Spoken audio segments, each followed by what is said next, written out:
ალბათ ჩუმად არ მოყვარვია რა თქმა უნდა რა დიქტატურა ისიც მეთოდურად ვითარდებოდა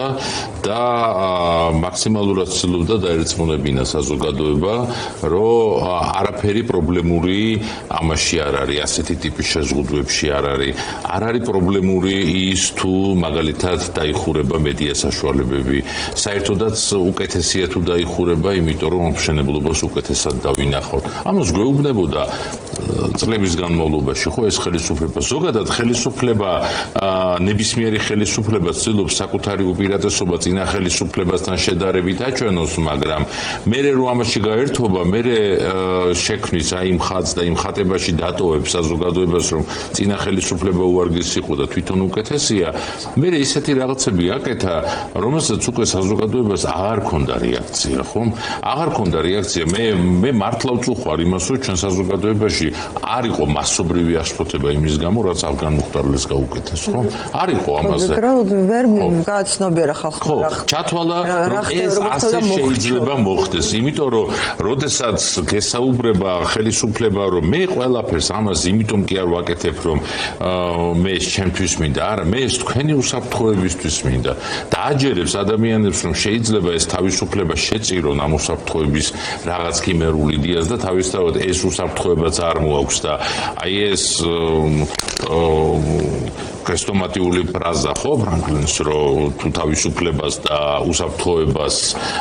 უბრალოდ თავისუფლებას უსაფრთხოებას ამჯობინებ ერთსაც დაკარგავ და მეორესაც და ჩვენ ზუსტად აი ამ ვითარებაში აღმოჩნდით ახლა ისიც იმასაც ვკარგავთ ამასაც ვკარგავთ იმიტომ რომ აბსოლუტურად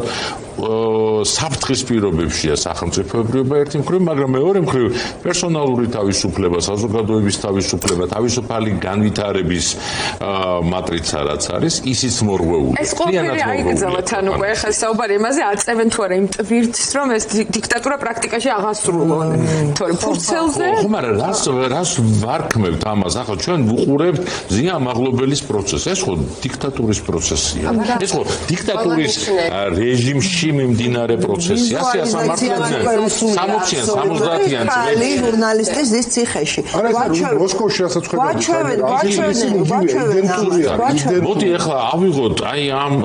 სინდისის პატიმრების ნებისმიერი საქმე რომელიც მიდის თბილისის სასამართლოებში რუსეთია უკვე აი რომელი საქმე შეიძლება ჩვენ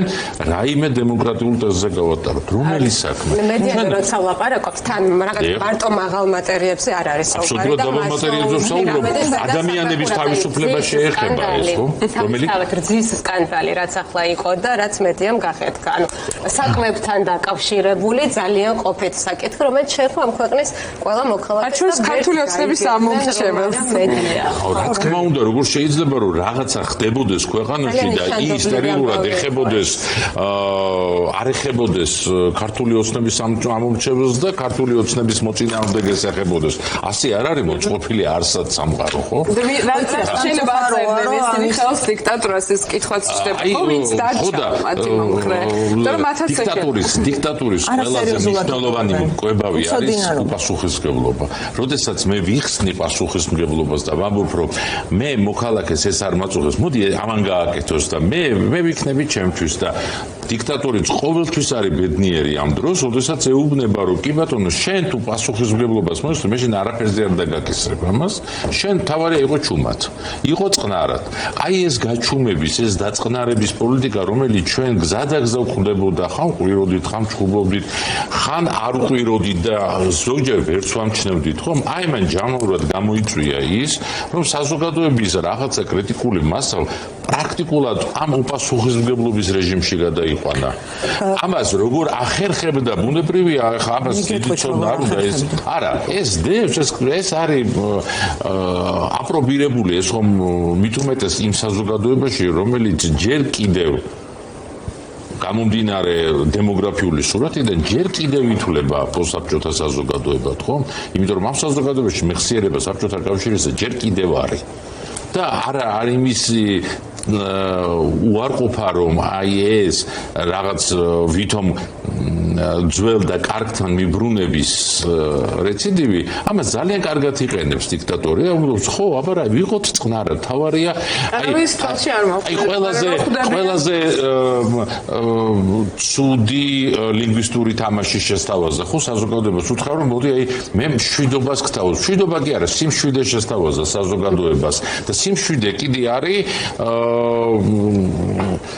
ლეთარგიული ძილი. აი დაიძინებ და მშვიდი ხარ რა. ყველაზე მშვიდად ადამიანი კუბოშია. აი ეს, როდესაც ჩვენ აი ამ ფორმულაში წავყევით საზოგადოება მთლიანად. და 2 წუთი